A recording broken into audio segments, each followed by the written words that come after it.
Hello, I am Endlessness and welcome back to Final Fantasy VII Ever Crisis, and in this video I wanted to give you a guide for the Trial of Leviathan EX2 battle, which has recommended 260,000 combat power.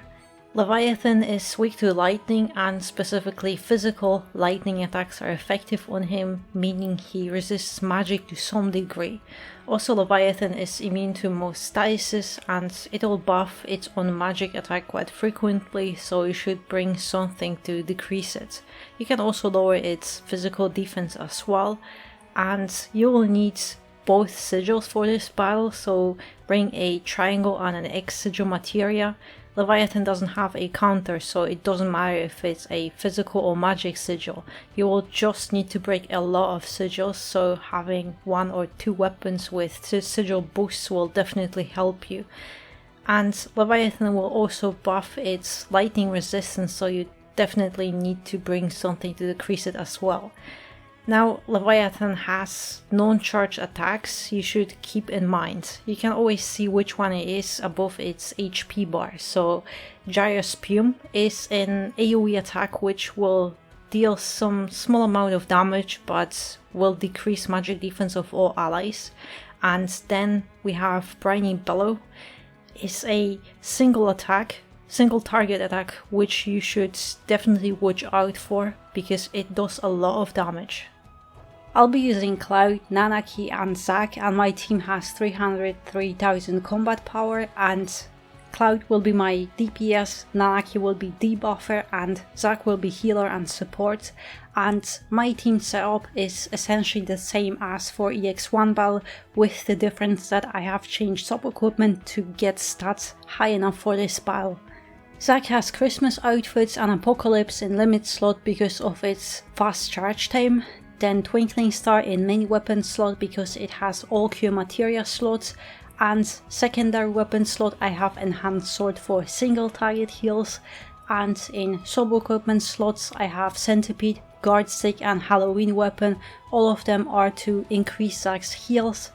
And for materia, Zack has Cura Materia in all Cure Materia slot for AoE heals, and then Triangle Sigil and Thundera Blow. So Zack has 11,000 HP, 2.5 heals and 144 magic defense. Then I have Nanaki with his default outfit and Sled Fang in limit slot because of its very fast charge time, Seaside Collar in his main weapon slot because of its R abilities and also because it has X Sigil boost slots, Sleek Collar in secondary weapon slots, and then in solo equipment slots I have put weapons that would boost Nanaki's physical attack the most, and also summer event weapon to give him just a little bit more HP and magic defense. Then for materia, Nanaki has X Sigil materia in Sigil boost slots and Triangle Sigil and Thundera Blow. So Nanaki has 10.6 HP, 3.5 physical attack and 149 magic defense. Lastly, I have Cloud with Murasame outfit and Murasame sword for DPS and Judgment Bolt in limit slot. Then Buster Sword in secondary slot is just a stat stick, and then for sub equipment I have Mad Minute for more HP, and then best weapons I have available to boost Cloud's physical attack. Ideally here you want to put weapons with lightning potency, but I don't really have any, so I don't have any better options. But if you have some good lightning potency weapons, your Cloud will hit much harder with them. Then for materia, Cloud has a Triangle Sigil in Sigil boost slot, then X Sigil just in case, and Fyra is just a stat stick. So Cloud has 10.8 HP, 5.2 physical attack and 135 magic defense. This is the best team setup I could personally come up with, but you could use other characters, have them equipped with different weapons as long as you have the required utilities for this battle. So something to debuff Leviathan's magic attack, team magic defense buff, and something to decrease lightning resistance. Zack with Twinkling Star is also great here because his weapon decreases both magic attack and physical defense at the same time, and also he and Nanaki both have limit breaks that charge very fast, so you often use them to stall Leviathan's attacks. If you're building your team for EX2, near the end of the battle Leviathan will start doing Gyrospume attacks which will one-shot your characters. He targets the character with the least amount of HP, so that means you can prepare yourself for the possibility of losing a character by manipulating their HP.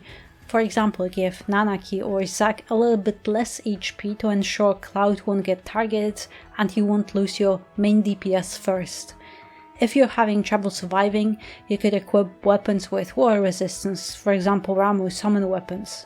EX2 battle is a lot tougher than EX1 and leaves you with much less room for mistakes, and getting those limit breaks ready to stall Leviathan are much more clutch here. First, Maelstrom Gauge is a DPS check. You can stall Leviathan with Nanaki's limit break to slightly extend the counter, but you need to kill it immediately when you see 1 on the screen, otherwise you have failed and it'll be a wipe. Second DPS check is after the first sigil phase. When you stagger Leviathan, you need to get him down to 50% HP or lower, otherwise he will start doing Gyrospume attacks and it's very likely you will lose a character. Near the end of the battle, Leviathan will start doing Gyrospume anyway, so if your character gets hit at that point, they will die because Leviathan buffs its water potency mid-battle. That's why in this battle I personally depend on getting those limit breaks to stall Leviathan at every possible chance I get, meaning when Leviathan will do his slow attack animations, I will use a limit break to interrupt it. You're not cancelling the attack, Leviathan will still hit you, so all you're doing is just delaying it. This way I'll gain more time to get more AEB, to use more actions before he will have to redo his slow animations again, and that's why Nanaki's and Zack's limit breaks are very good because of their very fast charge time.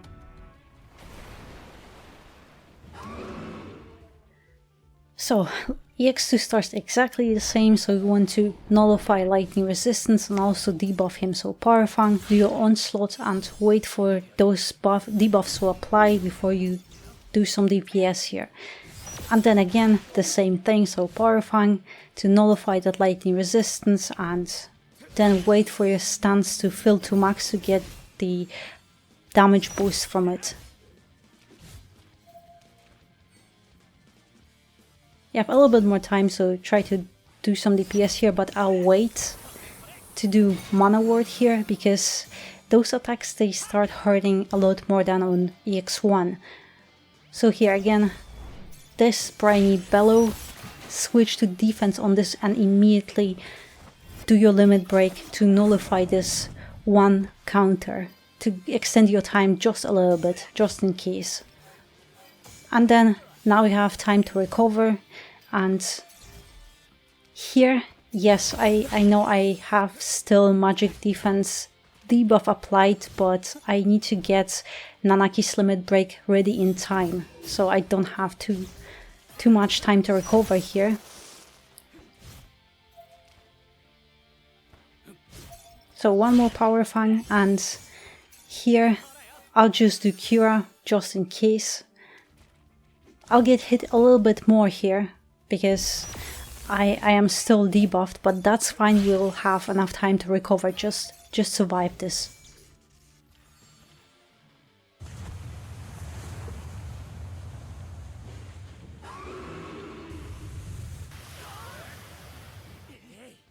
So immediately Cura to recover and get ready for Apocalypse or Sledfang, whatever you would like to do first. Because we have to stall Leviathan long enough to get Cloud his Judgment Bolt ready. So that's the first one.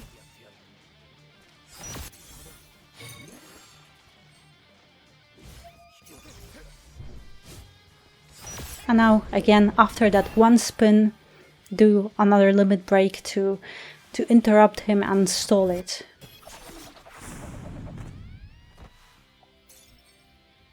This should be fine, so now you have time to apply the debuffs to get most damage from Judgment Bolt.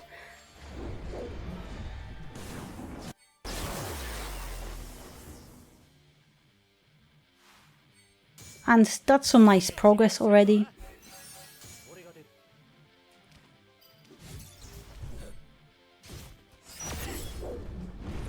And yeah, that's it. So now is the sigil phase. It's 50 sigils, but you'll be still fine if you have those materia sigil boosts.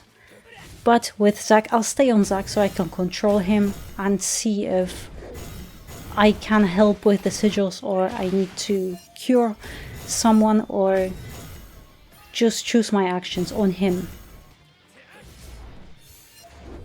So here I have 2 limit breaks ready, so I can stall him again to get hit a little bit less often, because he has to redo his long animation again.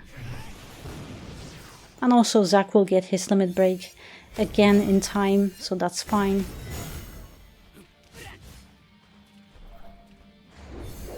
And this one again.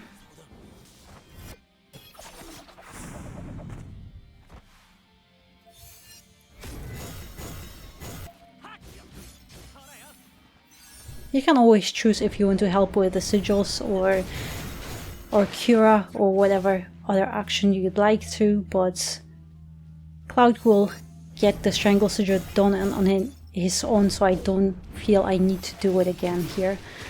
And since we're almost ready to stagger him, I'm applying debuffs with Zac.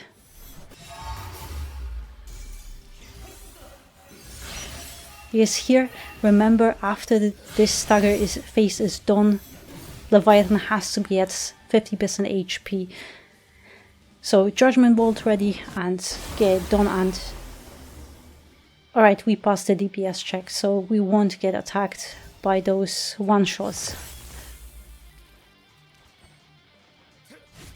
And soon it'll be another Maelstrom gauge, and during this we'll get second sigil phase. So again here, stall Leviathan, so he can do a little bit more DPS after this, because when he does his spin, you'll get sigil phase again. So here, Nanaki, always lower the lightning resistance, and you can use this a little bit more time you have gotten to do some DPS here.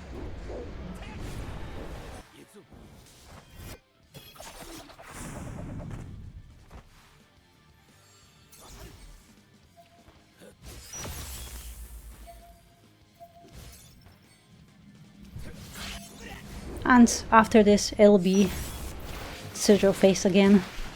But this one is fine, it's only 25 sigils, so it's only half.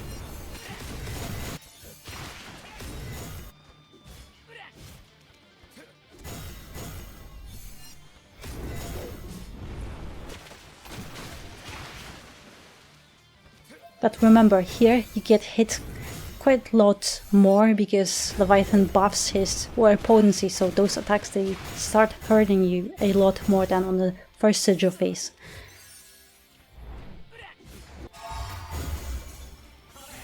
So try to recover, and now you can start applying those debuffs again.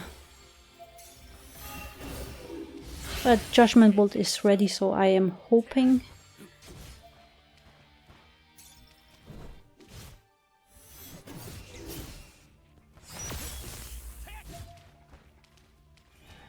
There's just a tiny pixel left on the gauge, so I'm just hoping I can get it done here. But at this point, Leviathan will start trying to do his Gyrospeum, and watch out for that, because you won't be able to survive. The animation is quite long, so you can see him bowing his head. So you have enough time to wait and do your limit, to interrupt it. But get ready, because he'll start doing it again. So now he's starting to charge it.